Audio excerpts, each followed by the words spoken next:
नमस्कार दोस्तों। आज बुधवार का पावन दिन है जो मां लक्ष्मी और गणेश जी की आराधना के लिए सबसे शुभ माना जाता है। आज हम आपको एक ऐसी शिक्षाप्रद कहानी सुनाने जा रहे हैं जिसे सुनने मात्र से आपके जीवन की सारी परेशानियां दूर हो जाएंगी और घर में कभी भी धन की कमी नहीं होगी। यह कथा एक ऐसे परिवार की है जो अपनी गलतियों के कारण बर्बाद होने की कगार पर आ गया था, लेकिन फिर मां लक्ष्मी की कृपा और सही ज्ञान ने उनका जीवन बदल दिया। तो चलिए पूरे भक्ति भाव के साथ मां लक्ष्मी का ध्यान करते हुए इस पावन कहानी को शुरू करते हैं।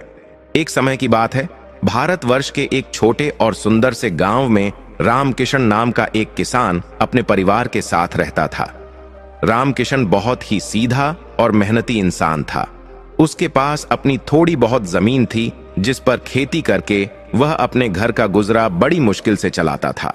रामकिशन का पूरा जीवन सादगी और मेहनत में ही बीता था। उसने कभी किसी का बुरा नहीं चाहा और हमेशा ईमानदारी की कमाई पर ही भरोसा किया। रामकिशन के परिवार में उसकी पत्नी और 2 जवान बेटे थे। बड़े बेटे का नाम धनराज था और छोटे बेटे का नाम शरद था। दोनों ही बेटे शरीर से बहुत मजबूत और काम करने में बहुत तेज थे। रामकिशन को अपने दोनों बेटों पर बहुत नाज था क्योंकि वे दोनों ही शहर में जाकर अच्छा काम करते थे और खूब पैसा कमाते थे। धनराज और शरद की कमाई इतनी अच्छी थी कि अगर वे चाहते तो उनका परिवार गांव का सबसे अमीर परिवार बन सकता था। रामकिशन हमेशा यही सपना देखता था कि उसके बेटे जो पैसा कमा कर लाते हैं उससे उनका पुराना घर नया बन जाएगा और घर में सुख सुविधा की सारी चीजें आ जाएंगी। लेकिन रामकिशन की यह सोच और उसका सपना हकीकत में नहीं बदल पा रहा था और इसका सबसे बड़ा कारण उसके बेटों की एक बहुत बुरी लत थी। धनराज और शरद दोनों ही बहुत मेहनती थे और दिन भर पसीना बहाकर भारी काम करते थे जिससे उन्हें शाम को अच्छे पैसे मिलते थे। लेकिन जैसे ही सूरज ढलता और शाम होती उनकी मति भ्रष्ट हो जाती थी।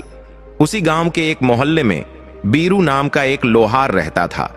बीरू लोहार कहने को तो लोहे का काम करता था, लेकिन उसका असली धंधा कुछ और ही था। बीरू लोहार बहुत ही चालाक और लालची किस्म का आदमी था। उसने अपने घर के पीछे छुपकर शराब बेचने का अड्डा बना रखा था। बीरू लोहार की जुबान इतनी मीठी थी कि वह गांव के भोले भाले लोगों को अपनी बातों में फंसा लेता था। बीरू लोहार ने जानबूझकर धनराज और शरद जैसे नौजवानों को अपना निशाना बनाया था। वह जानता था कि रामकिशन के दोनों बेटे अच्छा कमाते हैं, इसलिए उसने धीरे धीरे उन दोनों को शराब की लत लगा दी थी। हर शाम जब धनराज और शरद काम से लौटते तो वे सीधे घर जाने के बजाय बीरू लोहार के अड्डे पर पहुंच जाते। बीरू उन्हें बड़े प्यार से बिठाता और कहता कि दिन भर की थकान मिटाने के लिए यह बहुत जरूरी है। शुरू में तो उसने उन्हें मुफ्त में पिलाकर आदत डाली, लेकिन जब वे पूरी तरह इसकी गिरफ्त में आ गए तो बीरू उनसे उनकी गाढ़ी कमाई का सारा पैसा ऐंठने लगा। रामकिशन घर के दरवाजे पर बैठा अपने बेटों का इंतजार करता रहता। उसकी बूढ़ी आंखें रास्ते की तरफ टकटकी लगाए देखती रहती कि कब उसके बेटे आएंगे और घर में खुशियां लाएंगे। लेकिन जब भी धनराज और शरद घर लौटते वे नशे में धुत होते और खाली हाथ होते। जो पैसा घर की तरक्की में लगना चाहिए था वह बीरू लोहार की तिजोरी में जा रहा था। यह सिलसिला रोज का हो गया था। रामकिशन जब अपने बेटों को समझाता तो वे नशे में होने के कारण उसकी एक नहीं सुनते और उल्टे अपने पिता से ही बहस करने लगते। घर का माहौल जो कभी शांतिपूर्ण हुआ करता था अब क्लेश और अशांति का घर बन गया था। बीरू लोहार सिर्फ रामकिशन के बेटों को ही नहीं बल्कि उस पूरे मोहल्ले के कई और लोगों को भी इसी तरह बर्बाद कर रहा था। उसे इस बात से कोई फर्क नहीं पड़ता था कि किसी का घर उजड़ रहा है या किसी के बच्चे भूखे सो रहे हैं। उसे तो बस अपने मुनाफे से मतलब था। वह रोज नई नई तरकीबें लगाकर लोगों को उधार पर भी नशा देता और बाद में उनसे ब्याज समेत पैसा वसूलता। रामकिशन को यह देखकर बहुत दुख होता कि उसके जवान बेटे जो उसके बुढ़ापे का सहारा बनने चाहिए थे वे खुद को और अपने परिवार को गरीबी के दलदल में धकेल रहे हैं।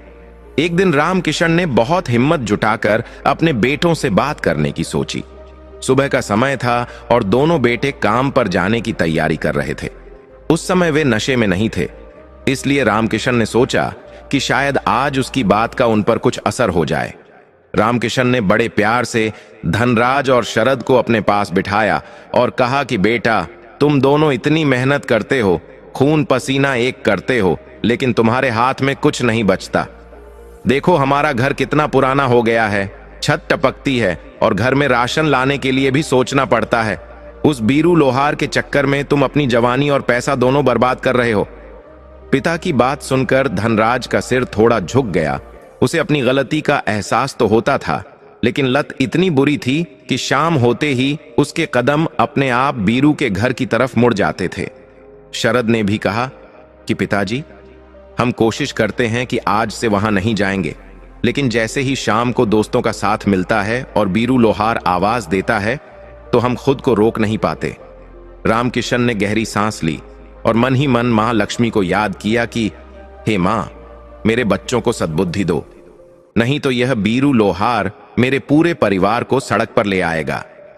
रामकिशन की समझाइश और भगवान का नाम लेने के बाद उस दिन तो धनराज और शरद ने मन ही मन तय कर लिया कि वे अब अपनी मेहनत की कमाई को ऐसे बर्बाद नहीं होने देंगे। दोनों भाई घर से निकले और शहर की तरफ काम पर चल दिए। उस दिन उन्होंने जी तोड़ मेहनत की, धूप में पसीना बहाया, भारी बोरे उठाए और शाम तक खूब काम किया। उनकी मेहनत देखकर उनके मालिक भी बहुत खुश हुए और उन्हें उस दिन की मजदूरी के साथ कुछ इनाम के पैसे भी दिए।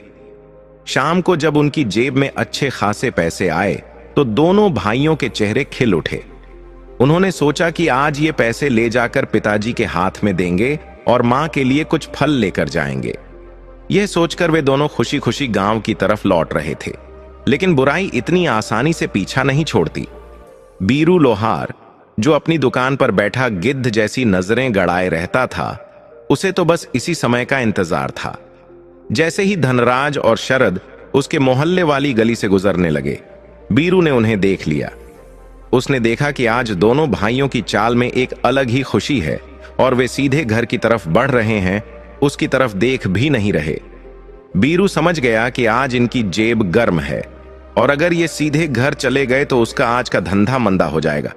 बीरू अपनी जगह से उठा और बड़ी मीठी आवाज में पुकारा, अरे ओ धनराज, ओ शरद, क्या बात है भाई, आज बड़े गुमान में हो। लगता है शहर में बड़ी कमाई हुई है जो अपने पुराने यार को भी भूल गए। बीरू की आवाज सुनकर दोनों भाई ठिठक गए। धनराज ने शरद की तरफ देखा और शरद ने धनराज की तरफ। उन्होंने सोचा कि बस एक बार राम राम करके आगे निकल जाएंगे, रुकेंगे नहीं। धनराज ने कहा, नहीं काका, आज थोड़ी जल्दी है, घर पर पिताजी इंतजार कर रहे हैं। यह कहकर वे आगे बढ़ने ही वाले थे कि बीरू लोहार ने अपना सबसे खतरनाक पासा फेंका। वह हंसते हुए बोला, अरे तो क्या मैं तुम्हें रोक रहा हूं? मैं तो बस यह कह रहा था कि आज मेरा जन्मदिन है और मैंने अपने खास दोस्तों के लिए अच्छी वाली बोतल मंगवाई है। सोचा था तुम दोनों के साथ खुशी मनाऊंगा, पर ठीक है, तुम लोग जाओ, मैं अकेले ही जश्न मना लूंगा। मुफ्त की शराब और बीरू की चिकनी चुपड़ी बातों ने अपना असर दिखाना शुरू कर दिया। जो संकल्प वे सुबह लेकर निकले थे वह शाम होते ही कमजोर पड़ने लगा। शरद ने धीरे से धनराज से कहा, भैया, काका का जन्मदिन है, बस थोड़ी देर बैठकर बधाई दे देते हैं, पिएंगे नहीं, बस मिलकर चले चलेंगे। यही वह गलती थी जो हर शराबी करता है। वे दोनों बीरू के जाल में फंस गए और उसकी खाट पर जाकर बैठ गए। बीरू ने पहले तो उन्हें बातों में उलझाया, फिर झूठी शान दिखाई और धीरे धीरे उनके सामने शराब परोस दी। जो भाई कसम खाकर निकले थे कि आज नहीं पिएंगे, वे कुछ ही पलों में सब कुछ भूल गए। एक प्याला, फिर दूसरा प्याला और फिर तो गिनती ही खत्म हो गई। बीरू लोहार मन ही मन हंस रहा था। उसने बड़ी चालाकी से उनकी जेब में रखे सारे पैसे निकलवा लिए। जो पैसे घर की मरम्मत के लिए थे, जो पैसे मां की दवाई और राशन के लिए थे, वे सब बीरू की तिजोरी में चले गए। रात काफी हो चुकी थी। दोनों भाई नशे में धुत होकर लड़खड़ाते हुए वहां से निकले। बीरू ने उन्हें दरवाजे तक छोड़ा और ताना मारते हुए धीरे से बुदबुदाया, जाओ अब घर जाकर तमाशा करो, कल फिर मेरी ही शरण में आओगे। इधर घर पर रामकिशन और उसकी पत्नी बेचैनी से इंतजार कर रहे थे।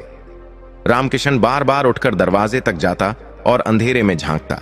उसकी पत्नी ने कहा, आज तो उन्होंने कसम खाई थी, देखना आज वे जरूर सीधे घर आएंगे और सब ठीक हो जाएगा।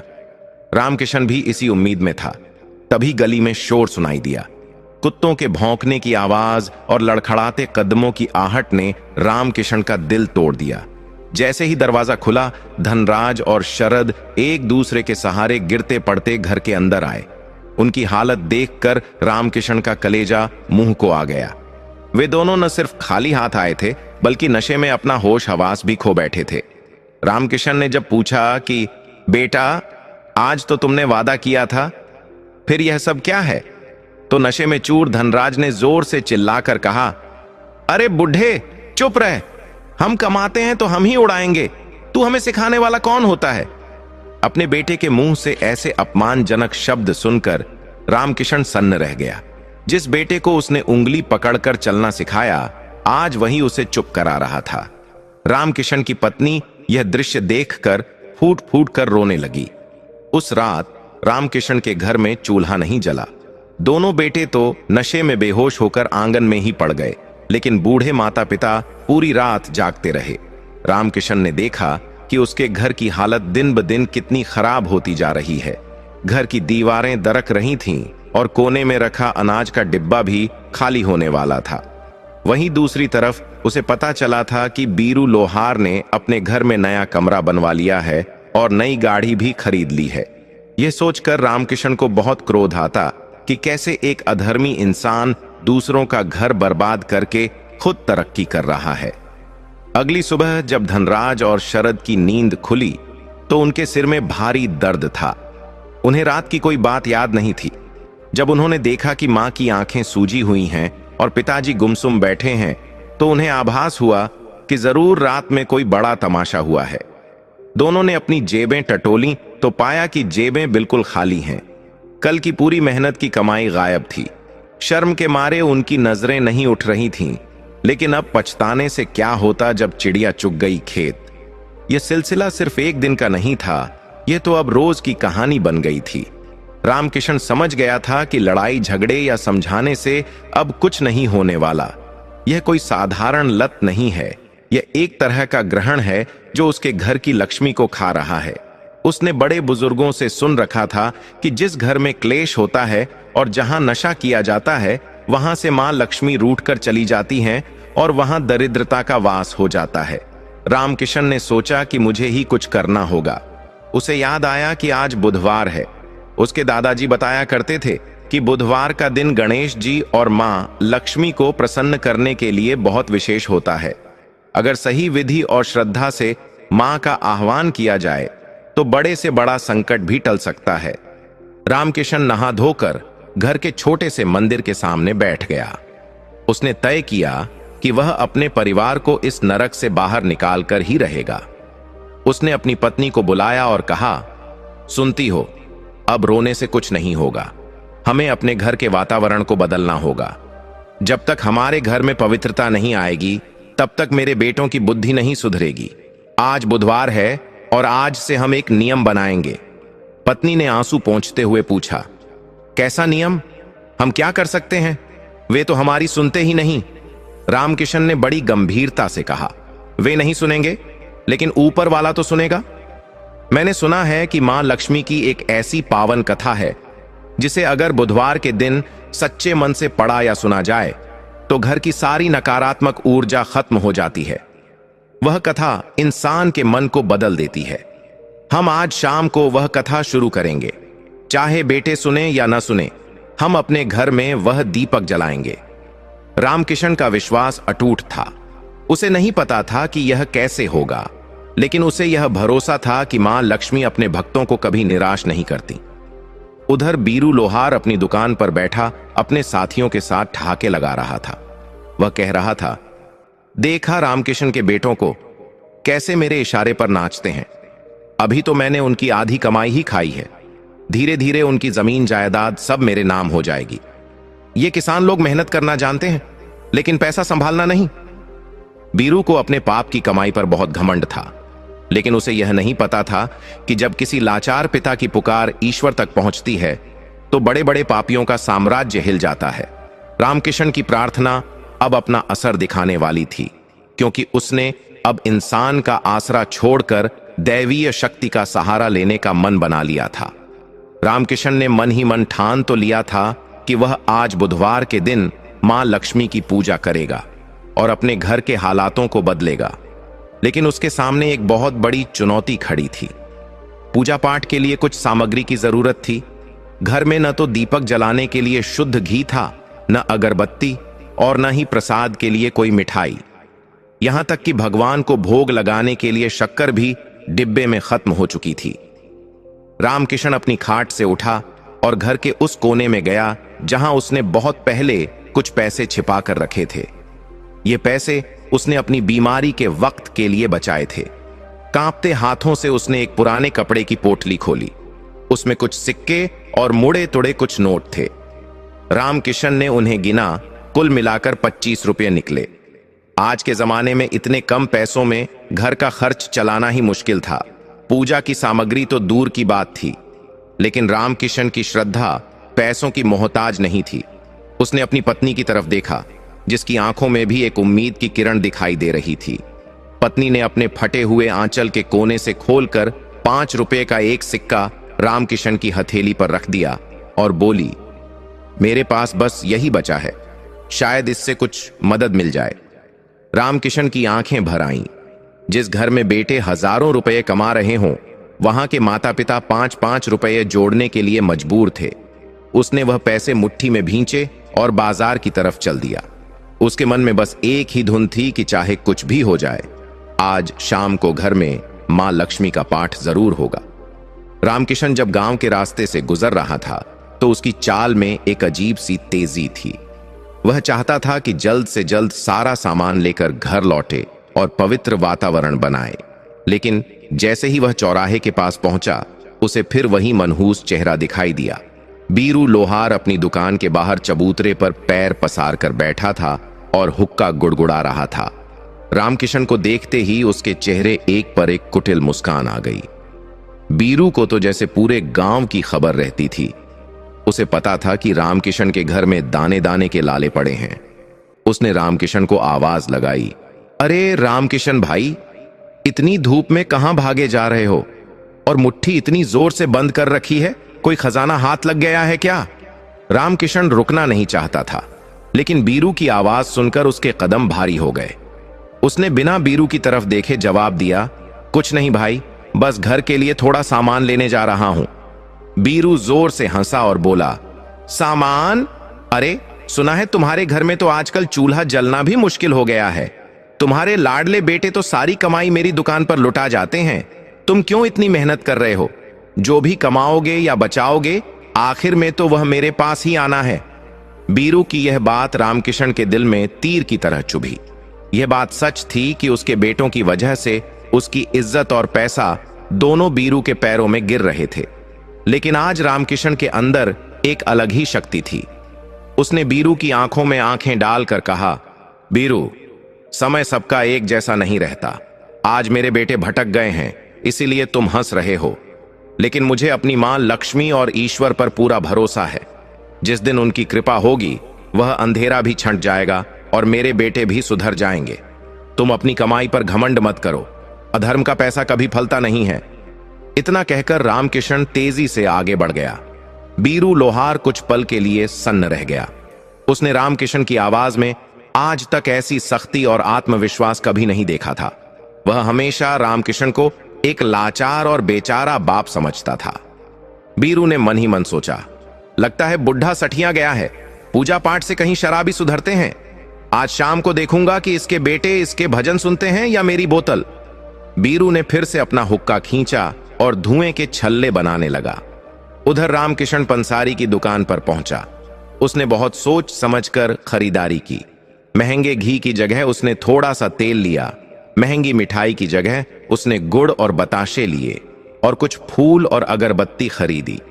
दुकानदार भी रामकिशन को जानता था। उसने पूछा, काका, आज कोई विशेष त्योहार है क्या?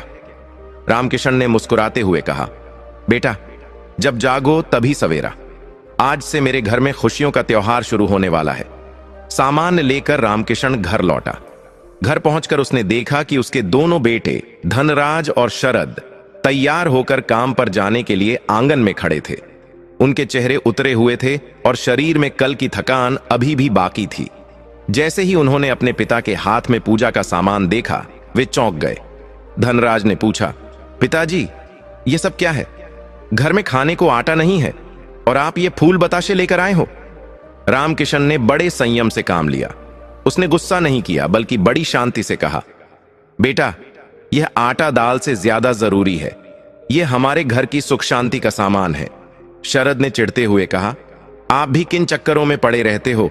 पूजा करने से अगर पैसे बरसते तो हर कोई पुजारी बन जाता। हमें काम पर जाने दो, देर हो रही है। दोनों भाई जाने के लिए मुड़े। रामकिशन जानता था कि अभी उन्हें समझाना पत्थर पर सिर मारने जैसा है, लेकिन उसने उन्हें दरवाजे पर रोक लिया। रामकिशन ने कहा, रुको, मुझे पता है तुम लोगों को मेरी बातों पर विश्वास नहीं है। तुम जवान हो, तुम्हें लगता है कि तुम जो कर रहे हो वही सही है, लेकिन आज मेरी एक बात मान लो। दोनों भाई रुक गए। रामकिशन ने उनकी आंखों में देखते हुए कहा, देखो, मैंने तुम्हें कभी किसी चीज के लिए मजबूर नहीं किया, लेकिन आज बुधवार है। आज शाम को मैं घर में एक छोटी सी कथा कहूंगा। मैं तुमसे कोई पैसा नहीं मांग रहा, बस तुम्हारा थोड़ा सा समय मांग रहा हूं। क्या तुम अपने बूढ़े बाप के लिए आज शाम को थोड़ा जल्दी घर नहीं आ सकते? बस सूरज ढलने से पहले आ जाना, उसके बाद तुम्हें जो करना हो करना। पिता की आवाज में एक अजीब सी ललक और दर्द था।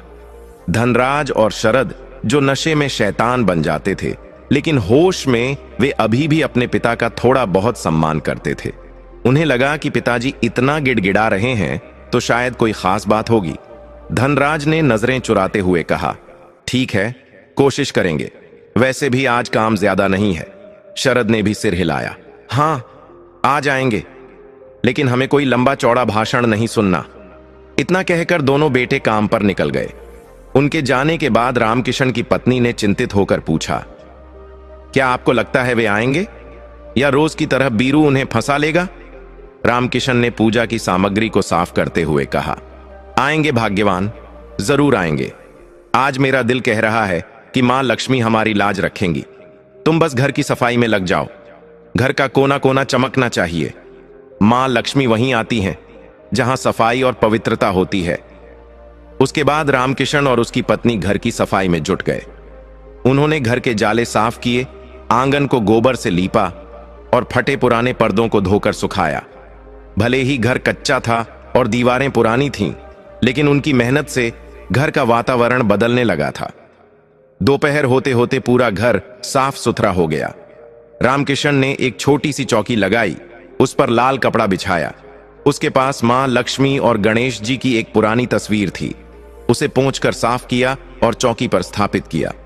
जैसे जैसे शाम करीब आ रही थी, रामकिशन की धड़कनें बढ़ रही थीं। यह सिर्फ एक पूजा नहीं थी, यह उसके जीवन की सबसे बड़ी परीक्षा थी। एक तरफ बीरू लोहार का लालच और नशा था जो उसके बेटों को खींच रहा था, और दूसरी तरफ एक पिता की श्रद्धा और विश्वास था। सूरज धीरे धीरे पश्चिम दिशा की ओर झुकने लगा था। पक्षी अपने घोंसलों की तरफ लौट रहे थे। रामकिशन बार बार दरवाजे की तरफ देख रहा था। क्या धनराज और शरद अपना वादा निभाएंगे? उधर शहर में काम करते हुए धनराज और शरद के मन में भी आज अजीब सी बेचैनी थी। दोपहर के खाने के समय शरद ने धनराज से कहा, भैया, आज पिताजी कुछ ज्यादा ही भावुक हो रहे थे। उनका चेहरा देखा था तुमने? कितना उतर गया है। धनराज ने रोटी का टुकड़ा तोड़ते हुए कहा, हां, मुझे भी बुरा तो लगता है यार। हम कमाते तो बहुत हैं, लेकिन बचता कुछ नहीं। सब उस बीरू के चक्कर में उड़ जाता है। आज मन नहीं कर रहा वहां जाने का। पिताजी ने बुलाया है तो आज जल्दी घर चलते हैं। लेकिन आदत बहुत बुरी चीज होती है। जैसे ही काम खत्म हुआ और शाम के 5 बजे उनके साथियों ने कहा, अरे, आज तो बीरू ने नई तरह की शराब मंगवाई है, बहुत कड़क है, चलो थोड़ा छक्कर आते हैं। धनराज और शरद के कदम डगमगाए। एक पल के लिए उन्हें पिता का चेहरा याद आया और दूसरे ही पल बीरू की मखमली महफिल। दोनों भाई दौराहे पर खड़े थे। एक रास्ता घर की तरफ जाता था जहां शांति और सुधार था, और दूसरा रास्ता बीरू के अड्डे की तरफ जाता था जहां नशा और बर्बादी थी। उसी वक्त रामकिशन ने अपने घर में दीपक जलाया। घी के अभाव में उसने तेल का ही दीपक जलाया था, लेकिन उसकी लौ बहुत तेज थी। उसने अगरबत्ती जलाई जिसकी भीनी भीनी खुशबू पूरे घर में फैल गई। रामकिशन ने हाथ जोड़कर प्रार्थना की, हे मां, मेरे बच्चों को सही रास्ता दिखाओ, उन्हें उस राक्षस के चंगुल से बचाकर घर ले आओ। प्रार्थना का असर हवाओं में घुलने लगा। उधर धनराज ने अपने साथियों से कहा, नहीं यार, आज नहीं, मैंने पिताजी को जुबान दी है, आज मुझे घर जाना ही होगा। साथियों ने उनका मजाक उड़ाया, अरे बन गए बाप के आज्ञाकारी बेटे, जा जा, पीकर तो तू वैसे भी घर ही जाता, आज सूखा जाएगा क्या। लेकिन आज धनराज के अंदर पता नहीं कहां से हिम्मत आ गई थी। उसने शरद का हाथ पकड़ा और कहा, चल शरद, आज बीरू का मुंह नहीं देखना, आज घर चलते हैं। शरद भी तैयार हो गया। दोनों भाइयों ने अपने कदम घर की तरफ बढ़ा दिए।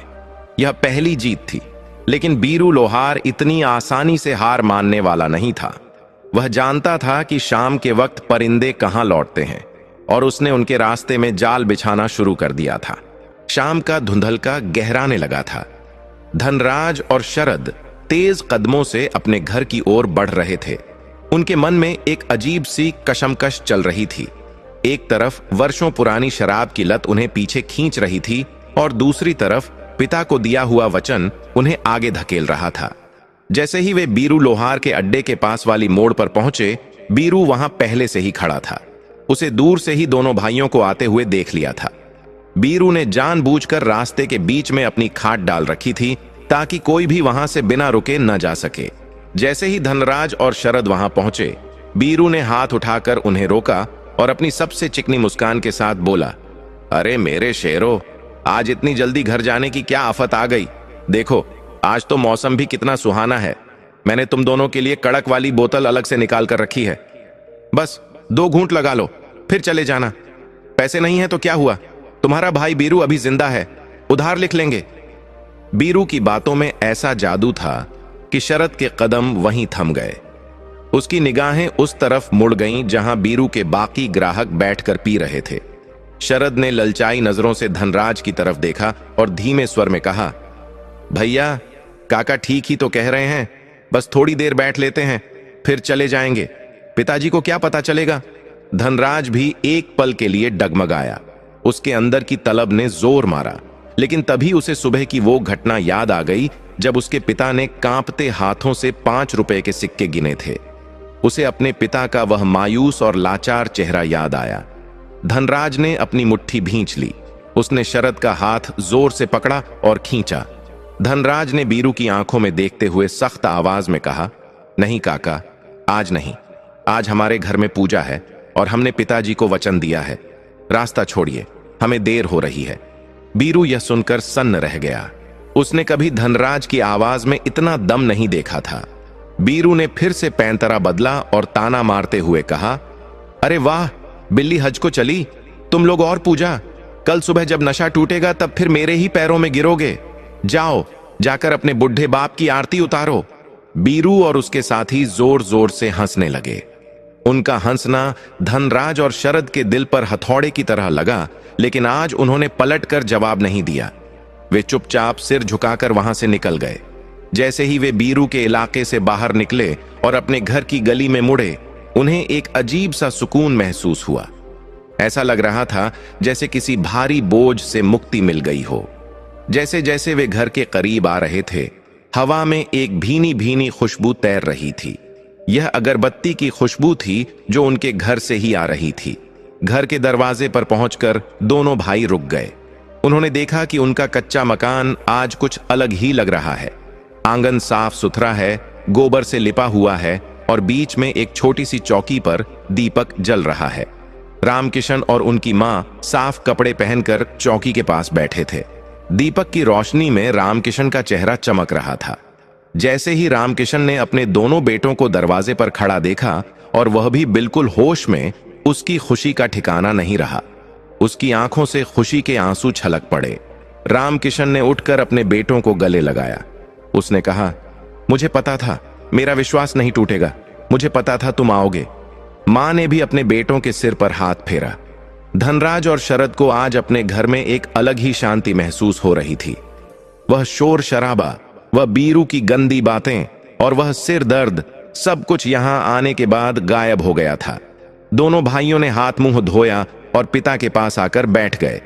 रामकिशन ने कहा, बेटा, आज तुम दोनों ने अपनी इच्छा शक्ति दिखाकर यह साबित कर दिया कि तुम चाहो तो कुछ भी कर सकते हो। आज बुधवार है और आज हम मां लक्ष्मी की वह पावन कथा सुनेंगे जिसे सुनने से राजा रंक बन जाता है और रंक राजा। यह कथा हमें सिखाती है कि जीवन में धन का असली महत्व क्या है और वह किसके पास टिकता है। धनराज ने बड़ी श्रद्धा से पूछा, पिताजी, ऐसी कौन सी कथा है जिसके बारे में आप सुबह बात कर रहे थे? हमें भी सुनाइए। रामकिशन ने दीपक की लौ को ठीक किया, मां लक्ष्मी और गणेश जी को प्रणाम किया और कथा शुरू करने से पहले बोला, देखो बेटों, यह कहानी एक साहूकार और उसके 7 बेटों की है, लेकिन यह असल में हर उस इंसान की कहानी है जो भटक जाता है। इसे ध्यान से सुनना, क्योंकि इसमें जीवन का वह राज छुपा है जो तुम्हें कोई स्कूल या कॉलेज नहीं सिखा सकता। घर का वातावरण पूरी तरह बदल चुका था। बाहर अंधेरा था, लेकिन रामकिशन के घर में ज्ञान का उजाला होने वाला था। तीनों, धनराज, शरद और उनकी मां, बड़े ध्यान से रामकिशन की तरफ देखने लगे। रामकिशन ने अपनी आंखें बंद की, ईश्वर का स्मरण किया और अपनी भारी लेकिन सौम्य आवाज में कथा शुरू की। प्राचीन समय की बात है। एक नगर में एक बहुत बड़ा और धनवान साहूकार रहता था। साहूकार के पास धन दौलत की कोई कमी नहीं थी। उसके घर में हीरे मोती ऐसे बिखरे रहते थे जैसे कंकड़ पत्थर। उस साहूकार के 7 बेटे और 7 बहुएं थीं। साहूकार का परिवार बहुत बड़ा था और वह अपने परिवार से बहुत प्रेम करता था, लेकिन उस घर में एक बहुत बड़ी कमी थी। वहां धन तो बहुत था, लेकिन उस धन की कद्र किसी को नहीं थी। साहूकार की जो सबसे छोटी बहू थी, वह बहुत ही संस्कारी और समझदार थी, लेकिन बाकी 6 बहुएं और साहूकार की पत्नी को अपने धन पर बहुत घमंड था। एक दिन की बात है, घर में खाना बन रहा था। साहूकार की पत्नी यानी उन 7 लड़कों की मां रसोई में काम कर रही थी। तभी दरवाजे पर एक भिक्षुक आया। वह बहुत ही दयनीय अवस्था में था। कपड़े फटे हुए थे और वह भूख से बेहाल लग रहा था। उसने दरवाजे पर आवाज लगाई, माई, बहुत भूख लगी है, कुछ खाने को दे दो, ईश्वर तुम्हारा भंडार भरा रखेगा। उस समय साहूकार की पत्नी हाथ में कुछ काम कर रही थी। उसने भिक्षुक की आवाज सुनी, लेकिन उसे अनसुना कर दिया। भिक्षुक ने दोबारा आवाज लगाई, माई, एक रोटी का टुकड़ा ही दे दो, 2 दिन से कुछ नहीं खाया। साहूकार की पत्नी को बहुत गुस्सा आया। वह बाहर निकली और उस भिक्षुक को डांटते हुए बोली, चले जाओ यहां से, देखते नहीं, मैं अभी व्यस्त हूं। तुम जैसे लोगों को कोई काम धाम तो है नहीं, बस भीख मांगने आ जाते हो। मेरे पास अभी तुम्हें देने के लिए कुछ नहीं है और न ही मेरे पास समय है। रामकिशन यहां रुका और अपने बेटों की तरफ देखा। वे दोनों बहुत ध्यान से सुन रहे थे। रामकिशन ने आगे कहा, बेटों, ध्यान देना, जब घर के दरवाजे से कोई भूखा खाली हाथ लौटता है तो वह अकेला नहीं जाता, वह अपने साथ उस घर की बरकत भी ले जाता है। साहूकार की पत्नी ने उस भिक्षुक को दुत्कार कर भगा दिया। भिक्षुक की आंखों में आंसू आ गए और वह बिना कुछ बोले वहां से चला गया। लेकिन यह भिक्षुक कोई साधारण इंसान नहीं था, वह तो स्वयं परीक्षा लेने आया था। कुछ ही देर बाद जब साहूकार की पत्नी अपना काम खत्म करके बैठी तो उसे अपनी गलती का एहसास नहीं हुआ। उसे लगा कि उसने अपना समय बचाया है, लेकिन उसे यह नहीं पता था कि उसने अपने पैरों पर कुल्हाड़ी मार ली है। उसी दिन शाम को जब साहूकार अपनी दुकान से घर आया तो उसने देखा कि उसकी दुकान में रखा हुआ सारा हिसाब किताब गड़बड़ा गया है। जो लेनदार थे वे पैसे मांगने आ रहे थे और जो देनदार थे वे मुकर रहे थे। यह तो बस शुरुआत थी। शरद ने बीच में टोकते हुए पूछा, पिताजी, क्या सिर्फ एक भिखारी को भगाने से इतना सब हो सकता है? रामकिशन ने मुस्कुराते हुए जवाब दिया, बेटा, बात भिखारी की नहीं है, बात अहंकार और दया की है। जिसके मन में दया नहीं होती, मां लक्ष्मी वहां एक पल भी नहीं ठहरती।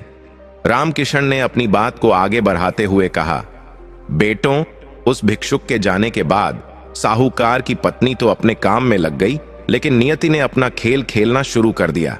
कहते हैं ना, जब लक्ष्मी रूठती हैं तो सबसे पहले इंसान की बुद्धि हर लेती है। ठीक वैसा ही उस साहूकार के परिवार के साथ हुआ। उसी रात की बात है, साहूकार का बड्ढा बेटा जो दूसरे शहर से व्यापार करके लौट रहा था। रास्ते में डाकुओं ने उसे घेर लिया। उसका सारा माल, बैलगाड़ियां और नकदी सब कुछ लूट लिया गया। वह जान बचाकर खाली हाथ घर लौटा। अगले ही दिन खबर आई कि साहूकार के सबसे बड़े गोदाम में, जहां लाखों का अनाज और कीमती सामान रखा था, वहां अचानक आग लग गई। देखते ही देखते साहूकार की पीढ़ियों की कमाई जलकर राख हो गई। जिस घर में कल तक लक्ष्मी की बरसात होती थी, वहां अब सन्नाटा पसरने लगा था। साहूकार समझ नहीं पा रहा था कि अचानक यह सब क्या हो रहा है। वह ज्योतिषियों के पास गया, पूजा पाठ करवाई, लेकिन विनाश का पहिया चल चुका था। उसे रोकना अब किसी के बस की बात नहीं थी। धीरे धीरे साहूकार का व्यापार ठप्प पड्डीडीएच गया।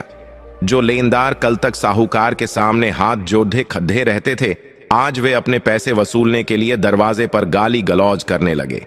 साहूकार की इज्जत, जो उसने वर्षों की मेहनत से कमाई थी, मिट्टी में मिल रही थी। नौबत यहां तक आ गई कि घर के जेवर, बर्तन और कीमती सामान बेच बेच कर खाना खाना पड्डीडीएच रहा था। वो 7 बहुएं, जो कभी रानियों की तरह रहती थीं और जिनके पैर जमीन पर नहीं पड्डे डेहते थे, अब उन्हें घर का काम खुद करना पड्डीडीएच रहा था। लेकिन अहंकार अभी भी पूरी तरह टूटा नहीं था। कुछ महीने बीते और घर में खाने के लाले पड्डीडीएच गए। एक दिन ऐसा आया जब घर में एक दाना भी अनाज नहीं बचा। साहूकार की पत्नी, जिसने उस भिक्षुक को दुत्कार कर भगाया था, आज खुद भूख से बिलख रही थी। दोपहर का समय था। साहूकार ने अपनी पत्नी से कहा, भाग्यवान, पेट में चूहे कूद रहे हैं, अगर घर में कुछ बचा हो तो ले आओ। पत्नी रसोई में गई। उसने हर डिब्बा खोल कर देखा, हर मटका झांक कर देखा, लेकिन सिवाय धूल के वहां कुछ नहीं था। वह खाली हाथ बाहर आई और रोते हुए बोली, स्वामी, आज तो घर में पानी के अलावा कुछ नहीं है। यह सुनकर साहूकार का सिर झुक गया।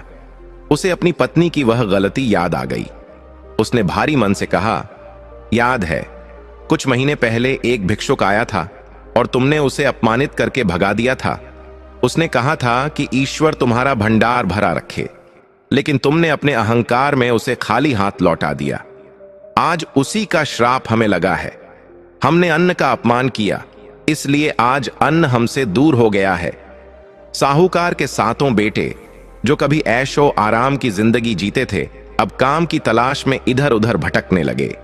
लेकिन उन्हें कोई काम नहीं देता था। लोग कहते थे, अरे ये तो वही सेठ के बेटे हैं जिन्होंने कभी तिनका भी नहीं उठाया, ये क्या काम करेंगे। हर तरफ से अपमान और निराशा ही हाथ लग रही थी। धनराज और शरद ध्यान से सुनना, जब बुरा वक्त आता है तो अपनी परछाई भी साथ छोड़ देती है। साहूकार के जो मित्र रोज उसके घर दावत उठाते थे, आज उन्होंने साहूकार को पहचानना भी बंद कर दिया था। आखिरकार हार मानकर साहूकार ने अपने परिवार को इकट्ठा किया। उसने कहा, इस नगर में अब हमारा गुजारा नहीं हो सकता। यहां सब हमें अमीर सेठ के रूप में जानते थे। अब यह गरीबी का तमाशा हम यहां नहीं सह सकते। हमें यह नगर छोड़कर किसी दूसरे देश या नगर में जाना होगा, जहां हमें कोई जानता ना हो और हम मजदूरी करके अपना पेट भर सकें। सोचो बेटो, जिस इंसान के नाम का सिक्का चलता था, आज उसे अपना घर छोड़ना पड़ियाच रहा था। अगली सुबह अंधेरे अंधेरे ही साहूकार और उसका पूरा परिवार फटे पुराने कपद्धों में अपना घर छोड़कर निकल पड़े। न पैरों में जूते थे, न सिर पर छत की उम्मीद। वे चलते रहे। रास्ते में धूप, धूल और भूख ने उन्हें बेहाल कर दिया। बच्चे भूख से रो रहे थे, बहुएं थक कर चूर हो गई थीं। चलते चलते वे एक घने जंगल में पहुंचे। दोपहर की चिलचिलाती धूप थी। वे एक बड़े पेड़च के नीचे सुस्ताने के लिए बैठ गए। तभी साहूकार की नजर पास ही बहती एक नदी पर पड़ी। उसने अपने बेटों से कहा, जाओ नदी से थोड़ा पानी ले आओ और देखो, अगर जंगल में कुछ कंद मूल या फल मिल जाएं तो ले आना, सबके प्राण बच जाएंगे। साहूकार के बेटे, जिनमें से 4 शिकार करने और फल ढूंढने गए और 3 पानी लेने गए, लेकिन दुर्भाग्य देखो, जंगल में भी उनका पीछा नहीं छूटा। जो बेटे फल ढूंढने गए थे, उन्हें कुछ जहरीले फल मिले, जिन्हें खाने योग्य समझकर वे ले आए, और जो पानी लेने गए थे, उनका पैर फिसला और गड्ढा फूट गया। जब वे खाली हाथ और जहरीले फल लेकर वापस आए तो साहूकार ने अपना माथा पीट लिया। उसने कहा, हे विधाता, यह कैसी परीक्षा है? क्या हमारे पाप इतने बड़े हैं कि हमें जंगल में भी चैन नहीं मिलेगा? उस रात उन्हें भूखे पेट ही उस पेड़ के नीचे सोना पड़ा। न बिस्तर था न चादर, बस खुले आसमान के नीचे वे सब एक दूसरे से सटकर लेटे थे। अगले दिन वे फिर चले और एक दूसरे नगर में पहुंचे। यह नगर बहुत सुंदर था। यहां के राजा का नाम धर्मपाल था और वह बहुत ही न्यायप्रिय और दानी राजा था। साहूकार ने सोचा कि यहां शायद कुछ काम मिल जाए। साहूकार ने अपने बेटों को अलग अलग दिशाओं में काम ढूंढने भेजा। संयोग देखिए, साहूकार का सबसे छोटा बेटा, जिसकी पत्नी बहुत संस्कारी थी, वह घूमते घूमते एक सरोवर के किनारे पहुंचा। वहां उसने देखा कि कुछ स्त्रियां बहुत श्रद्धा भाव से पूजा कर रही थीं। वे मिट्टी के ढेर बना रही थीं, उन पर फूल चढ़ा रही थीं और एक कहानी सुन रही थीं। छोटा बेटा वहीं एक पेडडीएच के पीछे खदधा होकर देखने लगा। उसे बद्धी जिज्ञासा हुई कि ये औरतें क्या कर रही हैं। जब पूजा खत्म हुई तो वह हिम्मत करके उन महिलाओं के पास गया। उसकी हालत देखकर महिलाओं को दया आ गई। उन्होंने पूछा, बेटा तुम कौन हो और ऐसे छुपकर क्या देख रहे थे? लड्डके ने हाथ जोड़कर कहा, माता मैं एक बदकिस्मत इंसान हूं। मेरा परिवार बहुत मुसीबत में है। हम दाने दाने को मोहताज हैं। मैंने देखा कि आप लोग बड़ी भक्ति से पूजा कर रही थीं। मेरे मन में शांति मिली, इसलिए खद्दा हो गया। क्या आप बता सकती हैं कि यह कौन सा व्रत है और आप किसकी पूजा कर रही थीं? उन महिलाओं में एक बुजुर्ग महिला थी। उसने बड़े प्यार से कहा, बेटा यह कोई साधारण पूजा नहीं है। यह मां लक्ष्मी का व्रत है और हम बुधवार की कथा सुन रहे थे। जो भी इंसान सच्चे मन से बुधवार के दिन गणेश जी और मां लक्ष्मी का ध्यान करता है और यह कथा सुनता है, मां लक्ष्मी उसके सारे कष्ट हर लेती हैं। चाहे खोया हुआ धन हो या खोया हुआ सम्मान, इस व्रत के प्रभाव से सब वापस मिल जाता है। लड्डके ने उत्सुकता से पूछा, माता क्या सच में ऐसा हो सकता है? क्या मेरी गरीबी भी दूर हो सकती है? बुजुर्ग महिला ने कहा, हां बेटा, मां लक्ष्मी की महिमा अपरंपार है। अगर तुम और तुम्हारा परिवार श्रद्धा से यह व्रत करो तो तुम्हारे दिन जरूर फिरेंगे। लेकिन याद रखना, मन में छलकपट नहीं होना चाहिए। लड़के ने तुरंत पूछा, माता इसकी विधि क्या है? मुझे बताइए, मैं जरूर करूंगा। उस महिला ने उसे बुधवार व्रत की पूरी विधि बताई। उसने कहा, बुधवार के दिन सुबह जल्दी उठकर स्नान करो, घर को साफ करो, गणेश जी और लक्ष्मी जी की मूर्ति या तस्वीर के सामने घी का दीपक जलाओ, हरी दूब गणेश जी को चढ़ाओ क्योंकि उन्हें यह बहुत प्रिय है। फिर गुद्दा और चने का प्रसाद बनाओ और सबसे जरूरी बात, बुधवार की कथा सुनो और दूसरों को सुनाओ। अगर हो सके तो किसी गरीब को भोजन कराओ, किसी का अपमान मत करो। लड्डके ने सारी बात अपने मन में गांठ बांध ली। उसे लगा जैसे उसे डूबते को तिनके का सहारा मिल गया हो। वह दौड़ता हुआ अपने पिता और भाइयों के पास गया। वे सब एक धर्मशाला के कोने में बैठे अपनी किस्मत को कोस रहे थे। छोटे बेटे ने जाकर कहा, पिताजी, माताजी, रोना बंद कीजिए, मुझे हमारे दुखों का इलाज मिल गया है। सबने उसे हैरानी से देखा। साहूकार ने पूछा, क्या हुआ बेटा, क्या कोई खजाना मिल गया? बेटे ने कहा, खजाने से भी बड़ी चीज मिली है पिताजी, मुझे मां लक्ष्मी को प्रसन्न करने का रास्ता मिल गया है। फिर उसने विस्तार से उन महिलाओं वाली बात बताई। साहूकार की पत्नी, जिसने पहले भिक्षुक का अपमान किया था, आज उसकी आंखों में पश्चाताप के आंसू थे। उसने कहा, शायद ईश्वर ने हमें अपनी गलती सुधारने का यह आखिरी मौका दिया है। हम यह व्रत जरूर करेंगे। संयोग से अगला दिन ही बुधवार था। साहूकार के परिवार के पास पूजा के लिए ज्यादा कुछ नहीं था, लेकिन उनके पास अब वह चीज थी जो पहले नहीं थी, सच्ची श्रद्धा और अहंकार का नाश। उन्होंने नदी में स्नान किया, धर्मशाला के जिस कोने में वे रहते थे उसे साफ किया, जंगल से कुछ फूल और दूब तोड़कर लाए। पैसे नहीं थे तो उन्होंने गुद्ध चने की जगह मन ही मन मां को भोग लगाया और हाथ जोड़कर बैठ गए। साहूकार ने कहा, हे मां लक्ष्मी, हमसे जो भूल हुई उसे क्षमा करो। हमें धन नहीं चाहिए, बस इतनी कृपा करो कि हम मेहनत की रोटी खा सकें और हमारा परिवार फिर से जुधा जाए। उन्होंने पूरी श्रद्धा से कथा कही और सुनी।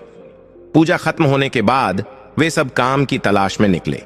चमत्कार देखिए, जो लोग कल तक उन्हें काम देने से मना कर रहे थे, आज उसी बाजार में एक बड्ढे व्यापारी ने साहूकार के बेटों को अपनी दुकान पर मुनीम का काम दे दिया। रामकिशन ने कहानी सुनाते हुए अपने बेटों की तरफ देखा और कहा, देखो धनराज, देखो शरद, ये होता है विश्वास का फल। जैसे ही उन्होंने सच्चे मन से मां को याद किया, रास्ते खुलने लगे। लेकिन अब भी कहानी खत्म नहीं हुई है। असली परीक्षा तो अभी बाकी थी। धन मिलना आसान है, लेकिन उसे संभालना और अपनी नीयत साफ रखना सबसे मुश्किल है। आगे साहूकार के साथ क्या हुआ और कैसे वे वापस अपने नगर लौटे, यह बहुत दिलचस्प है। रामकिशन ने दीपक में थोड़ा तेल और डालते हुए कहानी को आगे बढ़ाया। बेटों, उस साहूकार और उसके परिवार ने उस दिन से ही बुधवार का व्रत और पूजन पूरी निष्ठा से शुरू कर दिया। वे हर बुधवार को सुबह जल्दी उठते, स्नान करते और चाहे रूखी सूखी रोटी ही क्यों न हो, पहले मां लक्ष्मी और गणेश जी को भोग लगाते, फिर खुद खाते। उनके व्यवहार में भी बहुत बदलाव आ गया था। अब वे किसी गरीब को देखकर नाक भौं नहीं सिकोड़ते थे, बल्कि जितने में समर्थ होते उसकी मदद करते। समय का पहिया घूमा। उनकी मेहनत और मां लक्ष्मी की कृपा रंग लाने लगी। जिस व्यापारी के यहां वे मुनीम लगे थे, वह उनके काम और ईमानदारी से इतना खुश हुआ कि उसने उन्हें अपने व्यापार में हिस्सेदार बना लिया। साहूकार के बेटों ने अपनी पुरानी बुद्धि और नए अनुभव का इस्तेमाल करके उस व्यापारी का मुनाफा कई गुना बढ़ा दिया। धीरे धीरे उनके पास पैसा जुड़ने लगा। जो परिवार फटे कपड़ों में वहां आया था, अब उन्होंने एक छोटा लेकिन अपना घर खरीद लिया था। घर में फिर से खुशियां लौटने लगी थीं। बहुओं के चेहरों पर चमक आ गई और बच्चे फिर से अच्छे कपड़े पहनने लगे। लेकिन साहूकार भूला नहीं था कि यह सब किसकी देन है। जब उनके पास धन आया तो उन्होंने घमंड नहीं किया। उन्होंने सबसे पहले एक नियम बनाया कि हर बुधवार को वे गरीबों को भोजन कराएंगे। वे जानते थे कि अहंकार ही वह दीमक है जो सोने की लंका को भी खा जाता है। वे उस दूसरे नगर में बहुत सुख से रहने लगे, लेकिन उन्हें अपनी जन्मभूमि और अपने पुराने घर की याद सताती थी। एक दिन साहूकार ने अपने बेटों से कहा, बच्चों, अब मां लक्ष्मी की कृपा से हमारे पास इतना धन हो गया है कि हम वापस अपने नगर जा सकते हैं। वहां हमारा पुराना घर है, हमारे पूर्वजों की निशानियां हैं। हमें वहां जाकर अपना खोया हुआ सम्मान वापस पाना चाहिए। बेटे भी तैयार हो गए। उन्होंने अपनी जमा पूंजी और सामान बांधा और अपने पुराने नगर की ओर चल पड़े। यह वही रास्ता था जहां से वे कभी रोते बिलखते और भूखे प्यासे गुजरे थे। लेकिन आज वे बैलगाड़ियों में शान से बैठे थे। जब वे उस जंगल से गुजर रहे थे जहां उन्हें जहरीले फल मिले थे, तो साहूकार ने गाड़ियां रुकवाईं। वह नीचे उतरा और उस पुराने पेड़ को प्रणाम किया जिसके नीचे उन्होंने रात बिताई थी। उसने अपने बेटों से कहा, इस जगह को कभी मत भूलना।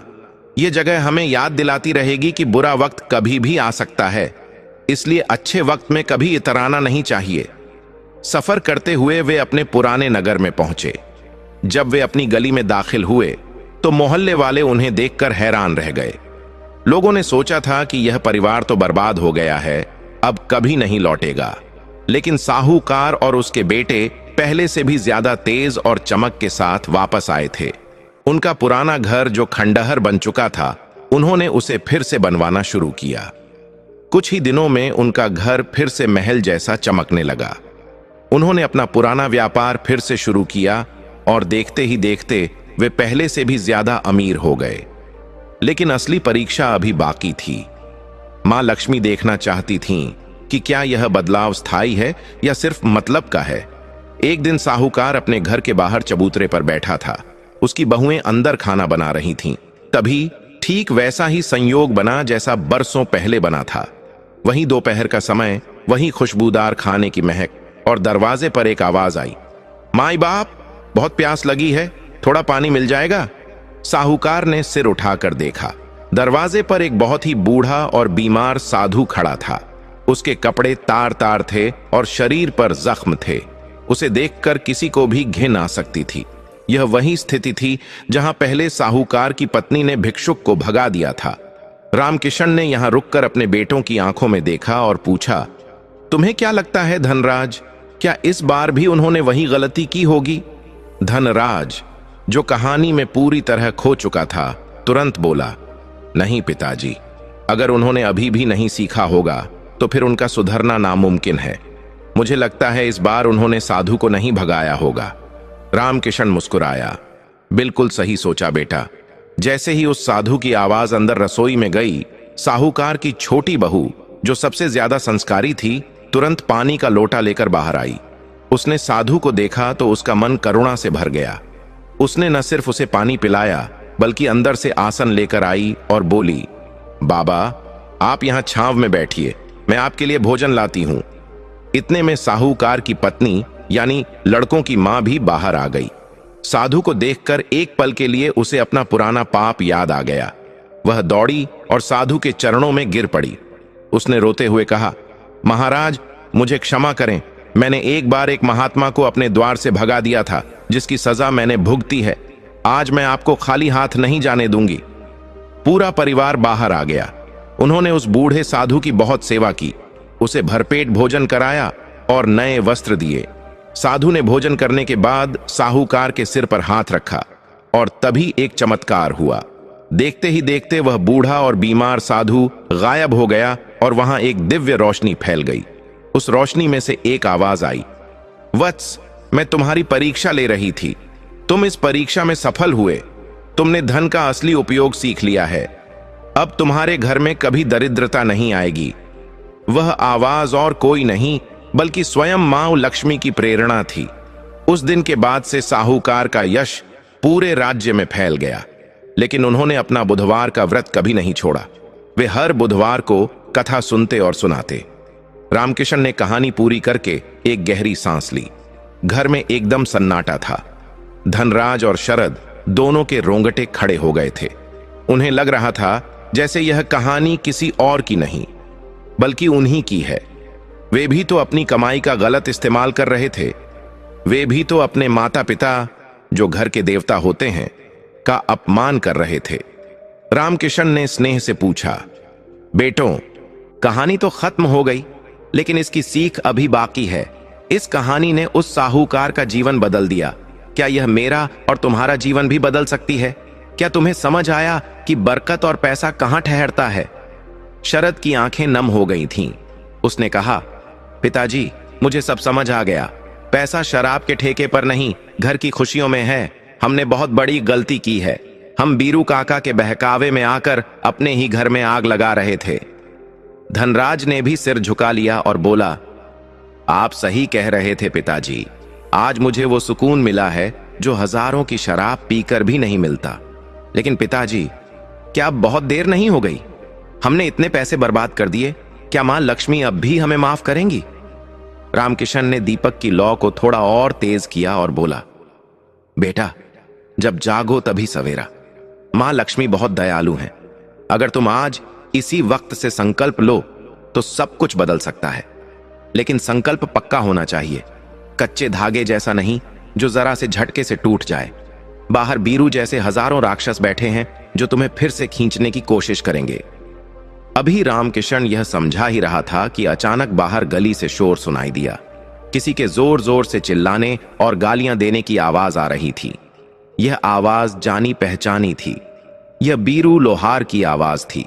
वह नशे में धुत होकर रामकिशन के घर के बाहर खड़ा तमाशा कर रहा था। अरे ओ रामकिशन, बाहर निकल। तेरे बेटों को क्या पट्टी पढ़ाई है तूने? आज वे मेरी दुकान पर नहीं आए, मेरा नुकसान करवा दिया। भेज उन्हें बाहर। आज मैं देखता हूं कौन रोकता है उन्हें। बीरू की आवाज सुनकर धनराज और शरद का शरीर एक पल के लिए अकड़ गया। पुरानी आदत और बीरू का डर, दोनों ने उन पर हमला किया। रामकिशन ने अपने बेटों के कंधों पर हाथ रखा और मजबूती से कहा, डरो मत, आज परीक्षा की घड़ी है। कहानी अभी खत्म नहीं हुई है बेटा, असली लड़ाई तो अब शुरू होगी। बाहर जाओ और उस अधर्मी को बता दो कि अब इस घर के दरवाजे उसके लिए हमेशा के लिए बंद हो चुके हैं। बीरू लोहार की कर्कश आवाज ने रामकिशन के घर की शांति को भंग कर दिया था। बाहर गली में खडीडीधा बीरू लगातार चिल्ला रहा था, गालियां दे रहा था और दरवाजा पीटने की धमकी दे रहा था। यह आवाज सुनकर धनराज और शरद के चेहरे का रंग उड्डी हच गया। अभी अभी जिस कथा को सुनकर उनके मन में शांति और वैराग्य का भाव आया था, बीरू की आवाज ने उसे डर में बदल दिया। दोनों भाइयों के हाथ कांपने लगे। ये डर बीरू का नहीं था, ये डर उस पुरानी लत का था जो बीरू की आवाज सुनते ही उनके अंदर कुलबुलाने लगी थी। रामकिशन की पत्नी घबरा गई और बोली, हे भगवान, यह राक्षस यहां तक आ गया, अब क्या होगा? कहीं यह मोहल्ले में तमाशा न खड्डा कर दे। अगर इसने लड्ढाई झगड़ा किया तो पुलिस आ जाएगी। मां की घबराहट देखकर धनराज उठने लगा। उसकी आंखों में गुस्सा और बेबसी दोनों थी। वह बोला, मैं जाकर उसे देखता हूं, उसे मना करता हूं कि यहां शोर न मचाए। लेकिन रामकिशन ने धनराज का हाथ पकड़ ढाकर उसे बिठा दिया। रामकिशन की आंखों में एक अजीब सी चमक थी, जैसे उसे पता हो कि यह गद्दी आने ही वाली थी। रामकिशन ने शांत लेकिन बहुत भारी आवाज में कहा, बैठ जा धनराज, आज तू बाहर कमजोर बनकर नहीं बल्कि चट्टान बनकर जाएगा। याद रख, अभी जो तूने कहानी सुनी, उस साहूकार के बेटों ने अपनी गरीबी से लड़ने के लिए अपना घर छोड़ा दिया था, अपना अहंकार छोड़ा दिया था। क्या तू एक शराबी का साथ नहीं छोड़ा सकता? रामकिशन ने दोनों बेटों की आंखों में देखा और बोला, बाहर जो खड्डा है वह सिर्फ बीरू नहीं है, वह तुम्हारी परीक्षा है। मां लक्ष्मी देख रही हैं कि मेरा भक्त अपनी प्रतिज्ञा पर कितना पक्का है। अगर आज तुम डरकर अंदर दुबके रहे तो वह रोज आएगा, और अगर आज तुम बाहर जाकर उसके सामने झुक गए तो फिर जीवन भर उठ नहीं पाओगे। आज फैसला तुम्हें करना है कि तुम उस बीरू के गुलाम हो या अपने पिता के शेर बेटे हो। पिता के इन शब्दों ने धनराज और शरद के अंदर सोए हुए स्वाभिमान को जगा दिया। शरद ने अपनी मुट्ठी भींची और खड्डा हो गया। उसने कहा, भैया, पिताजी सही कह रहे हैं, हम कब तक उससे डरेंगे? हम अपनी मेहनत का खाते हैं, उसका कर्जा नहीं खाया है। चलो आज इसका हिसाब कर ही देते हैं। धनराज ने भी गहरी सांस ली। उसने एक बार मां लक्ष्मी की तस्वीर की ओर देखा, मन ही मन प्रणाम किया और बोला, चलो। रामकिशन ने कहा, जाओ, लेकिन एक बात याद रखना, लड्ढाना नहीं है, हाथ नहीं उठाना है। बस अपनी नाव में इतनी ताकत रखना कि उसकी यहां छोटी पड़ जाए। क्रोध से नहीं, दृढ़ता से काम लेना। जैसे ही धनराज ने घर का दरवाजा खोला, सामने का नजारा देखकर उसका खून खौल उठा। बीरू लोहार नशे में धुत होकर उनकी दहलीज पर लात मारने ही वाला था। उसके साथ 2-3 और शराबी खदेड़ाहे थे जो तमाशा देख रहे थे। दरवाजा खुलते ही बीरू का संतुलन बिगड़ा और वह गिरते गिरते बचा। धनराज और शरद को सामने खद्दा देखकर बीरू की आंखों में एक शैतानी खुशी चमक उठी। बीरू ने लड़खड़ाते हुए कहा, आ गए मेरे शेरो, मुझे पता था तुम मुझे मना नहीं कर पाओगे। अरे, अंदर क्या कर रहे थे इतनी देर से? ये बुढ़ा तुम्हें कौन सी पट्टी पढ़ा रहा था? चलो छोड़ो ये सब, आज की पार्टी मेरी तरफ से है। देखो, मैं तुम्हारे घर तक लेने आया हूं, अब तो चलना ही पड़ेगा। बीरू ने अपना हाथ धनराज के कंधे पर रखने की कोशिश की, लेकिन आज कुछ अलग हुआ। धनराज ने एक कदम पीछे हटा लिया और बीरू का हाथ हवा में ही रह गया। धनराज की रीढ़ की हड्डी एकदम सीधी थी और नजरें बीरू की आंखों में गड्ढी थीं। धनराज ने बहुत ही संयम और कड़क आवाज में कहा, काका, आज के बाद हम आपके अड्डे पर नहीं आएंगे। आप यहां से जाइए और हमारे घर के सामने तमाशा मत कीजिए। यह सुनकर बीरू को जैसे करंट लगा हो। वह एक पल के लिए सन्न रह गया। उसे अपने कानों पर विश्वास नहीं हुआ। जो धनराज उसकी एक आवाज पर पूंछ हिलाता हुआ चला आता था, आज वह उसे जाने को कह रहा है। बीरू का नशा थोड़ा कम हुआ और गुस्सा बढ़ा गया। वह चिल्लाया, क्या बोला? नहीं आएगा? अरे 2 दिन की चांदनी है यह, अभी नशा चढ़ा नहीं है ना, इसलिए ऐसी बातें कर रहा है। जब तल्प लगेगी तो मेरे ही पैरों में गिड़गिड़ाएगा। और सुन, जो पिछला उधार है वह कौन चुकाएगा? बद्धा रईस बन रहा है। शरद, जो हमेशा चुप रहता था, आज बीच में बोल पड़ा। उसने आगे बढ़कर कहा, बीरू काका, आपका जो भी हिसाब है कल सुबह दुकान पर आकर ले देकर बराबर कर देंगे, एक एक पाई चुका देंगे। लेकिन आज के बाद हमें अपनी दुकान पर बुलाने की कोशिश मत करना। और हां, हमारे पिताजी को बुढ़ा कहने की हिम्मत दोबारा मत करना। शरद की आवाज में इतनी सख्ती थी कि गली के कुत्ते भी भौंकना बंद कर चुके थे। आस पड़ोस के कुछ लोग जो शोर सुनकर अपनी छतों और खिड़कियों से झांक रहे थे, यह देखकर हैरान थे। वे सब जानते थे कि बीरू ने कैसे इन लड्डकों को बिगाड़ा था, लेकिन आज इन लड्डकों का यह रूप देखकर वे भी दंग थे। बीरू को महसूस होने लगा कि उसका पासा उल्टा पड़ गया है। वह मोहल्ले में अपनी बेइज्जती होते देख और भी बौखला गया। बीरू ने एक गंदी गाली दी और कहा, ठीक है, देखता हूं कितने दिन चलता है यह नाटक। कल शाम तक अगर तुम दोनों मेरी दुकान पर नाक रगड़ते हुए नहीं आए तो मेरा नाम भी बीरू लोहार नहीं। जाओ, डूब मरो अपने इस खंडहर में। इतना कहकर बीरू ने जमीन पर थूका और अपने साथियों के साथ पैर पटकता हुआ वहां से चला गया। धनराज और शरद वहीं दरवाजे पर खड़े रहे जब तक कि बीरू गली के मोड़ से ओझल नहीं हो गया। जैसे ही वह गया, दोनों भाइयों ने एक दूसरे की तरफ देखा और एक गहरी सांस छोड़ दी। यह सांस राहत की थी, विजय की थी। उन्होंने पहली बार बुराई की आंखों में आंखें डालकर उसे हराया था। उन्होंने दरवाजा बंद किया और कुंडी लगा दी।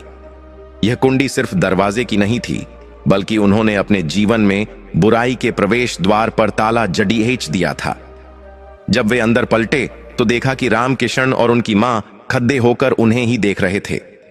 मां की आंखों से आंसू बह रहे थे, लेकिन ये खुशी के आंसू थे।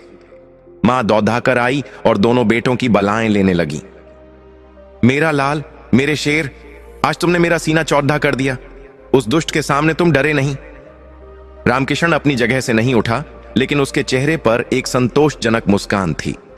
उसने कहा, आओ बैठो, अभी जंग जीती नहीं है, अभी तो बस पहला हमला टाला है।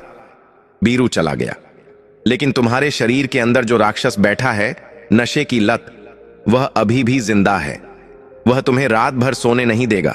वह तुम्हें तोड़ने की कोशिश करेगा, लेकिन याद रखना, मन की शक्ति शरीर की शक्ति से बढ़ी होती है। रामकिशन की बात 100% सच थी। जैसे जैसे रात गहराने लगी, धनराज और शरद की हालत खराब होने लगी। उनका शरीर टूटने लगा। शराब न मिलने के कारण उनके हाथ पैर कांपने लगे, पसीना छूटने लगा। शरद ने अपना सिर पकड़ लिया और बोला, भैया, बहुत बेचैनी हो रही है, ऐसा लग रहा है जैसे सिर फट जाएगा। धनराज की हालत भी कुछ ऐसी ही थी।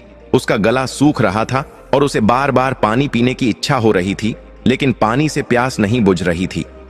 यह लत छोड़ने पर होने वाली तकलीफ का समय था। यह वह समय होता है जब ज्यादातर लोग हार मान लेते हैं। उनका शरीर चीख चीख कर मांग कर रहा था कि बस एक घूंट मिल जाए तो चैन मिले। शरद की हिम्मत जवाब देने लगी। वह उठकर खद्दा हो गया और बोला, पिताजी, मुझसे बर्दाश्त नहीं हो रहा, मैं मर जाऊंगा, मुझे बस थोड़ी सी चाहिए, सिर्फ दवाई की तरह। रामकिशन ने शरद को कसकर पकड़ लिया और उसे अपने सीने से लगा लिया। रामकिशन बोला, नहीं बेटा, तू मरेगा नहीं, यह तेरे अंदर की बुराई मर रही है। जब जहर शरीर से निकलता है तो तकलीफ होती है। बस आज की रात निकाल ले। ये रात कयामत की रात है, लेकिन कल का सूरज नया जीवन लेकर आएगा। रामकिशन ने अपनी पत्नी से कहा, सुनती हो, इनके लिए अदरक और तुलसी वाली कड़ीडीडीएचक चाय बना लाओ और साथ में थोड़ा गुद्ध भी लाना। रामकिशन पूरी रात अपने बेटों के सिरहाने बैठा रहा। वह उन्हें बचपन की कहानियां सुनाता रहा, उनके सिर पर हाथ फेरता रहा। जब भी शरद या धनराज तड़पते, रामकिशन उन्हें मां लक्ष्मी की उसी कहानी की याद दिलाता। वह कहता, याद करो उस साहूकार के परिवार को। वे जंगल में भूखे प्यासे सोए थे, लेकिन उन्होंने हार नहीं मानी। तुम्हारा कष्ट उनके कष्ट से बढ़ा नहीं है, यह शरीर की गंदगी है जो बाहर निकल रही है। रात के 2 बज चुके थे। धनराज ने करवट बदली और अपने पिता का हाथ पकड़ कहा, पिताजी, आपने हमारे लिए बहुत दुख सहे हैं। हम आपकी कसम खाते हैं, चाहे जान निकल जाए, अब हम उस जहर को हाथ नहीं लगाएंगे। बस आप हमारा साथ मत छोड़ना। रामकिशन की आंखों में आंसू आ गए। उसने कहा, मैं कहीं नहीं जा रहा बेटा, जब तक मेरी सांस है मैं तुम्हारे साथ हूं। धीरे धीरे चाय और पिता के प्रेम ने अपना असर दिखाया।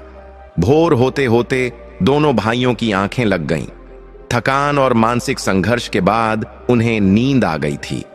रामकिशन ने देखा कि उसके दोनों बेटे, जो कल तक नशे में बेसुध पड़े रहते थे, आज एक योद्धा की तरह लड़ डेचकर सो रहे हैं। रामकिशन ने उठकर धीरे से मां लक्ष्मी के आगे जलता हुआ दीपक देखा। तेल खत्म हो रहा था, लेकिन बाती अभी भी जल रही थी। रामकिशन ने हाथ जोड़ दाग कर बुदबुदाया, हे मां, आज की रात तो तूने बचा लिया, अब आगे की राह भी तू ही दिखाना। यह लत इतनी आसानी से नहीं जाएगी, मुझे इनके मन को किसी और काम में लगाना होगा। खाली दिमाग शैतान का घर होता है। रामकिशन ने सुबह के लिए एक योजना बनाई। उसे पता था कि अगर ये दोनों कल खाली बैठे रहे तो उनका दिमाग फिर से बीरू की तरफ जाएगा। उन्हें व्यस्त रखना जरूरी था। और तभी रामकिशन को याद आया कि उनके खेत का एक हिस्सा जो बंजर पड्डा था और जिस पर झादियां उग आई थीं, उसे साफ करने का काम बरसों से रुका पड़ रहा था। उसने सोचा, कल मैं इन्हें मिट्टी से जोड़ूंगा। जब पसीना बहेगा तो नशा भी बहेगा। अगली सुबह जब सूरज की पहली किरण आंगन में पड़ी तो रामकिशन ने धनराज और शरद को जगाया। उनकी आंखें सूजी हुई थीं और शरीर टूट रहा था, लेकिन रामकिशन ने उन्हें सोचने का मौका नहीं दिया। उसने कहा, उठो शेरो, आज हमें अपनी बंजर जमीन को सोना बनाना है। फावड़ा उठाओ और चलो मेरे साथ। दोनों भाई न चाहते हुए भी पिता के सम्मान में उठ खड़े हुए। वे खेत पर पहुंचे। रामकिशन ने उन्हें उस जमीन पर काम करने को कहा जो सालों से खाली पड़ी थी। धनराज और शरद ने खुदाई शुरू की। जैसे जैसे सूरज चढ़ता गया, उनका पसीना बहने लगा। शरीर की सारी गंदगी पसीने के जरिए बाहर निकल रही थी। दोपहर तक उनके हाथ पैर जवाब देने लगे, लेकिन रामकिशन ने उन्हें रुकने नहीं दिया। शाम होते होते वे इतने थक चुके थे कि उन्हें दुनिया की किसी भी चीज का होश नहीं था। घर आते ही बिना खाना खाए वे गहरी नींद में सो गए। उस रात उन्हें बीरू की याद नहीं आई, क्योंकि मेहनत की थकान ने नशे की तलब को दबा दिया था। यह सिलसिला एक दिन का नहीं, बल्कि रोज का बन गया। दिन भर खेत में जी तोड़ मेहनत और शाम को घर आकर मां लक्ष्मी की आरती। हर बुधवार को पूरा परिवार नियम से व्रत रखता, गणेश जी को दूब चढ़ाता और मां लक्ष्मी की वही कथा सुनता जो उनके जीवन में बदलाव लाई थी। धीरे धीरे धनराज और शरद का शरीर निखरने लगा। उनके चेहरे से नशे की काली छाया हट गई और मेहनत का तेज चमकने लगा। उधर बीरू लोहार अपनी हार पचा नहीं पा रहा था। उसने कई बार कोशिश की कि धनराज और शरद को फिर से फंसाए, लेकिन अब उन दोनों के पास संकल्प का कवच था। और कहते हैं ना, पाप का घड़ा एक दिन भरता जरूर है। एक दिन पुलिस ने बीरू के अड्डे पर छापा मारा। गांव के ही किसी व्यक्ति ने उसकी शिकायत कर दी थी। पुलिस ने बीरू को रंगे हाथों पकड़ लिया और उसकी दुकान सील कर दी। जिस बीरू ने न जाने कितने घर बर्बाद किए थे, आज वह खुद हथकड़ी पहनकर जेल जा रहा था। उसे ले जाते देख रामकिशन ने अपने बेटों से कहा, देखो, अधर्म की कमाई का अंत हमेशा बुरा होता है। समय बीतता गया। धनराज और शरद ने अपनी मेहनत से उस बंजर जमीन में ऐसी फसल उगाई कि पूरा गांव देखता रह गया। फसल बेचकर जो पैसे आए, उसे उन्होंने सबसे पहले ले जाकर अपनी मां के चरणों में रखा। मां की आंखों से खुशी के आंसू छलक पड़े। उसने उन नोटों को माथे से लगाया और बोली, यह सिर्फ पैसा नहीं है, ये मेरे बेटों की इज्जत है जो वापस आ गई है। 1 साल के भीतर ही रामकिशन का घर पूरी तरह बदल गया। जो छत टपकती थी, अब वह पक्की हो गई थी। घर में नया सामान आ गया था। धनराज और शरद की शादी अच्छे परिवारों में हो गई और घर में बहुएं आ गईं। अब घर में रोज शाम को झगड़े नहीं, बल्कि हंसी मजाक और भजन की आवाजें गूंजती थीं।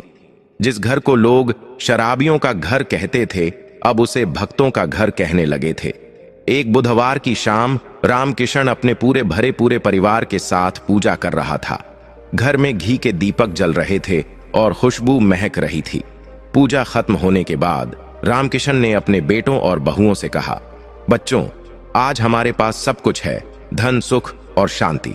लेकिन याद रखना, यह सब इस बुधवार के व्रत और ईमानदारी का फल है। मां लक्ष्मी चंचल होती हैं। वे वहीं टिकती हैं जहां पवित्रता और परिश्रम होता है। कभी भी अपने पुराने दिनों को मत भूलना और कभी किसी गरीब का अपमान मत करना। धनराज और शरद ने पिता के पैर छुए और वचन दिया कि वे आजीवन इस नियम का पालन करेंगे। रामकिशन ने हाथ जोड़कर मां लक्ष्मी की मूर्ति की ओर देखा और मन ही मन धन्यवाद दिया कि उन्होंने उसके परिवार को बिखरने से बचा लिया।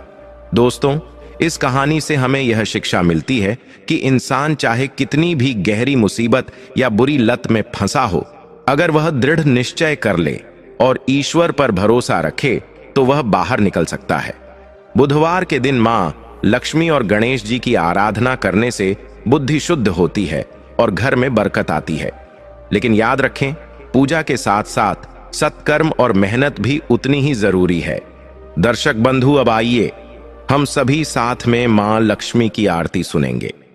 ओम जय लक्ष्मी माता, मैया जय लक्ष्मी माता, तुमको नित दिन सेवत, तुमको नित दिन सेवत, हरि विष्णु विधाता। ओम जय लक्ष्मी माता। जिस घर तुम रहती तह सब सद्गुण आता, मैया सब सद्गुण आता, सब संभव हो जाता, मन नहीं घबराता। ओम जय लक्ष्मी माता। उमा रमा ब्रह्माणी तुम ही जगमाता, मैया तुम ही जगमाता, सूर्य चंद्रमा ध्यावत, नारद ऋषि गाता। ओम जय लक्ष्मी माता। तुम बिन यज्ञ न होवे, वस्त्र न कोई पाता, मैया वस्त्र न कोई पाता, खाने पाने का वैभव, खाने पाने का वैभव, सब तुमसे आता। ओम जय लक्ष्मी माता। दुर्गा रूप निरंजनी, सुख संपत्ति दाता, मैया सुख संपत्ति दाता, जो कोई तुम्हें को ध्यावत, जो कोई तुम्हें को ध्यावत, रिद्धि सिद्धि धन पाता। ओम जय लक्ष्मी माता। सुबह गुड़ मंदिर सुंदर, क्षीरोदधि जाता, मैया क्षीरोदधि जाता, रत्न चतुर्दशी तुम बिन, रत्न चतुर्दशी तुम बिन, कोई नहीं पाता। ओम जय लक्ष्मी माता। तुम पाताल निवासिनी, तुम ही सुविधाता, मैया तुम ही सुविधाता, कर्म प्रभाव प्रकाशिनी, कर्म प्रभाव प्रकाशिनी, भवनिधि की त्राता। ओम जय लक्ष्मी माता। महालक्ष्मी जी की आरती जो कोई नर गाता, मैया जो कोई नर गाता, पूरे आनंद समाता, पूरे आनंद समाता, पाप उतर जाता। ओम जय लक्ष्मी माता। ओम जय जय माँ लक्ष्मी, ओम जय जय माँ लक्ष्मी, करुणा की तू धाम, धन वैभव सुख देना, हर लेना दुख ग्लानि काम, हर लेना दुख ग्लानि काम। ओम जय जय माँ लक्ष्मी, ओम जय जय माँ लक्ष्मी, कमल पर तो विराजे हाथों में वरदान, मैया हाथों में वरदान, घरे घरे सुख समृद्धि कर दे जीवन महान, कर दे जीवन महान। भक्तों की सुन लेती ममता भरी पुकार, ममता भरी पुकार, कंगाली हर लेती भर देती भंडार। ओम जय जय माँ लक्ष्मी। शुद्ध मन से जो ध्यावे, सच्चा रखे भाव, उसके घर नित बसती माँ लक्ष्मी का प्रभाव। ओम जय जय माँ लक्ष्मी, सोने चांदी से बढ़कर देती तू सम्मान, करती जीवन कल्याण। ओम जय जय माँ लक्ष्मी, ओम जय जय माँ लक्ष्मी, शांति धैर्य सद्बुद्धि करती जीवन कल्याण। आरती जो नित्य गाए श्रद्धा भक्ति संग, उसकी संग चलती सुख समृद्धि हर घरंग। ओम जय जय माँ लक्ष्मी, ओम जय जय माँ लक्ष्मी, करो सदा उद्धार, चरणों में शीश नवाए, करो कृपा अपार। ओम जय जय माँ लक्ष्मी, ओम जय जय माँ लक्ष्मी। लक्ष्मी माता की जय। प्रेम से बोलो लक्ष्मी माँ की जय।